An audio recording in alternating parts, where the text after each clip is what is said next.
Perang Ukraina telah meruntuhkan netralitas sejumlah negara Eropa, termasuk Swedia dan Finlandia. Muncul pertanyaan, dapatkah Austria juga akan bertahan dengan sikap tersebut?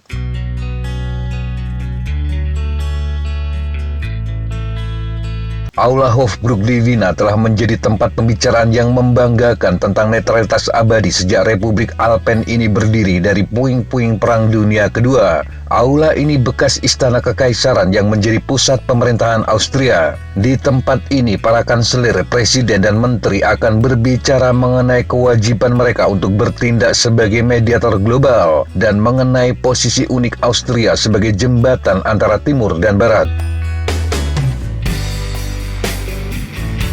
Namun secara bersamaan, Austria telah mendukung pengiriman senjata Eropa ke Kiev. Baru-baru ini juga mengizinkan pengiriman militer ke Laut Merah. Wina juga telah memperdalam kerjasama pertahanan dengan negara-negara tetangganya anggota NATO di Eropa Barat. Sejumlah ahli mulai mempertanyakan mengenai berapa lama lagi negara itu akan mampu melewati batas antara memihak secara politik dan mempertahankan status nyaman dari ambiguitas militer.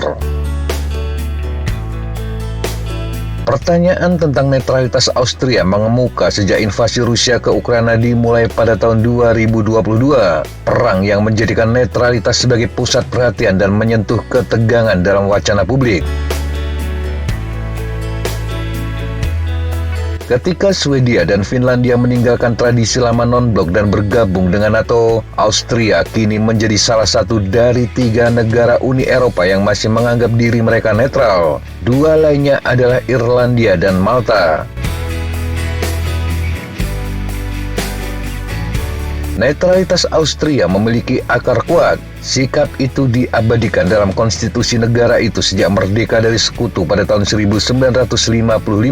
Konstitusi melarang negara tersebut bergabung dengan aliansi militer dan menampung pangkalan asing.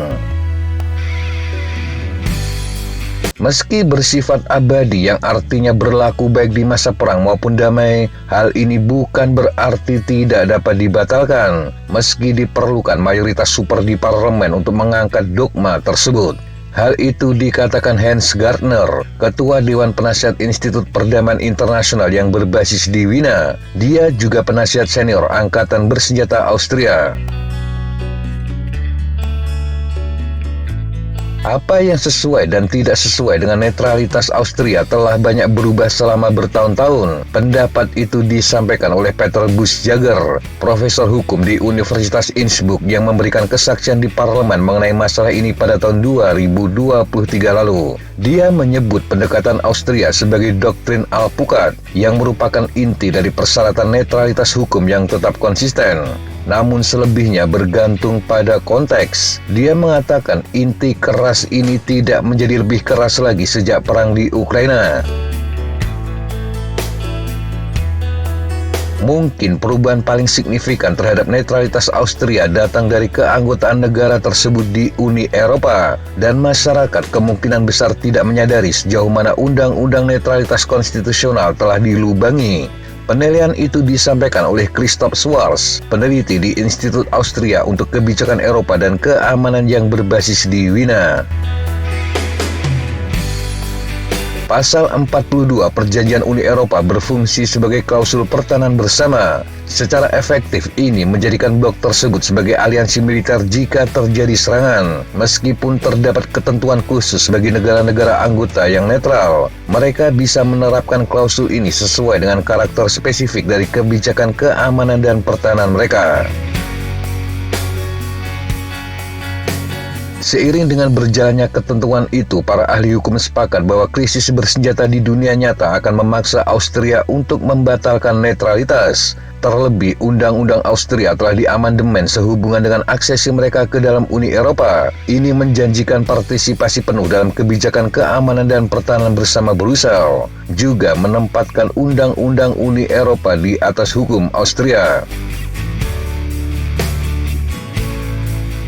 Semua partai yang diwakili di parlemen secara terbuka mendukung status quo, kecuali Partai Liberal Neos. Partai ini lebih berani menyerukan setidaknya peninjauan kembali kebijakan Austria bersamaan dengan integrasi lebih dalam dengan NATO. Namun melakukan hal ini akan menimbulkan biaya politik yang besar. Dalam jajak pendapat yang disponsori pemerintah pada Maret 2022, 91% warga Austria mengatakan netralitas penting bagi mereka secara pribadi.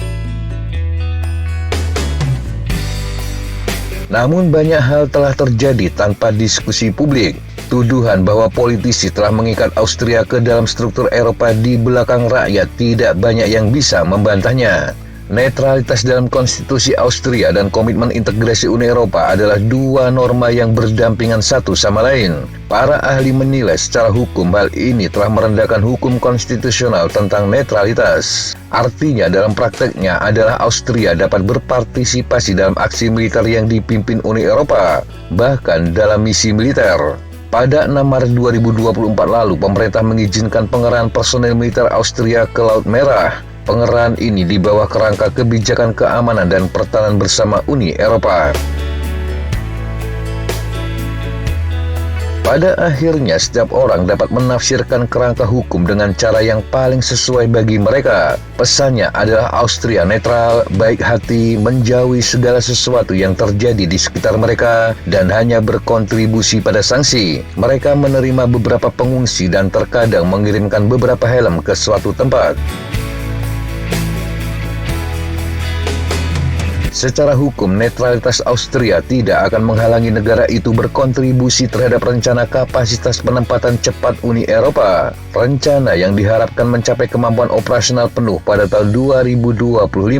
Wina sejauh ini mendukung sepenuhnya skema tersebut, termasuk menjadi salah satu dari 9 negara yang menyumbangkan pasukannya pada program pertama, yakni latihan militer langsung tingkat Uni Eropa pada tahun 2023. Rencana itu akan memungkinkan Uni Eropa bisa mengerahkan hingga 5.000 tentara sebagai respon terhadap situasi krisis. Hal ini pertama kali diumumkan dalam Kompas Strategis Uni Eropa pada tahun 2022. Para ahli menilai peran Austria dalam inisiatif ini dapat menjadi titik balik bagi negara tersebut. Berpartisipasi dalam suatu bentuk kekuatan intervensi itu tidak lagi sesuai dengan netralitas. Itu adalah aliansi militer. Akhir tahun 2024 ini, Austria juga akan mengadakan latihan militer terbesarnya dalam 1 dekade. Negara ini akan menampung pasukan dari setengah lusi negara mitra dalam latihan tersebut. Para perencana militernya telah berulang kali menekankan perlunya interoperabilitas dan kerjasama lebih erat dengan NATO, termasuk yang terbaru dalam konteks akuisisi pertahanan udara Sky Shield. Masuknya Wina ke dalam inisiatif yang dipimpin Jerman memicu perdebatan politik tentang netralitas Austria. Tanggapan refleksifnya adalah dengan mengatakan Austria berpartisipasi dalam sesuatu yang bersifat militer, sehingga netralitas mereka telah dibongkar. Pada akhirnya, perang di Ukraina mendorong Uni Eropa untuk memperkuat pertahanannya dan juga telah menyebabkan pencarian jati diri yang serius di Austria. Siapakah Austria? Apa yang boleh mereka lakukan? Apa yang mereka inginkan? Ini adalah pertanyaan-pertanyaan yang perlu dijawab.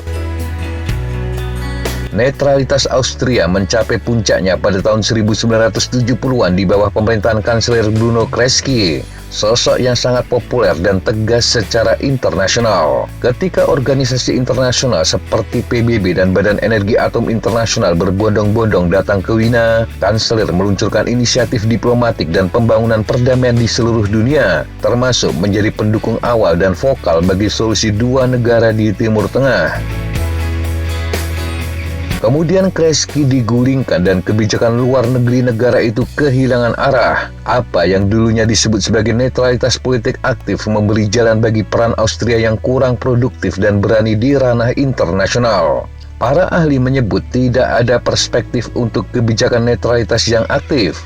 Upaya setengah hati untuk berperan sebagai mediator hanya menimbulkan kekhawatiran di Barat, terutama ketika Kanselir Austria Karl Nehammer terbang ke Moskow untuk melakukan apa yang disebutnya sebagai perundingan sulit. Langkah yang dilakukan kurang dari 2 bulan setelah invasi ke Ukraina dimulai dan hanya beberapa hari setelah kunjungannya ke Kiev. Namun bagi sebagian orang, kembalinya kebijakan luar negeri pemerintah Kreski yang tegas pada tahun 70-an tampaknya merupakan satu-satunya cara untuk menjaga netralitas Austria, terutama di tengah meningkatnya tantangan. Gardner, penasihat keamanan pertahanan Austria, mengatakan netralitas hanya akan berhasil jika kredibel dan berguna. Ini yang menurutnya kurang dimiliki Austria. Gardner mengatakan sebagai negara kecil dan netral, Austria harus selalu menunjukkan bahwa mereka bisa berguna atau memberikan layanan yang baik seperti yang dilakukan oleh Swiss. Jika tidak, kekuatan besar akan melupakan Austria.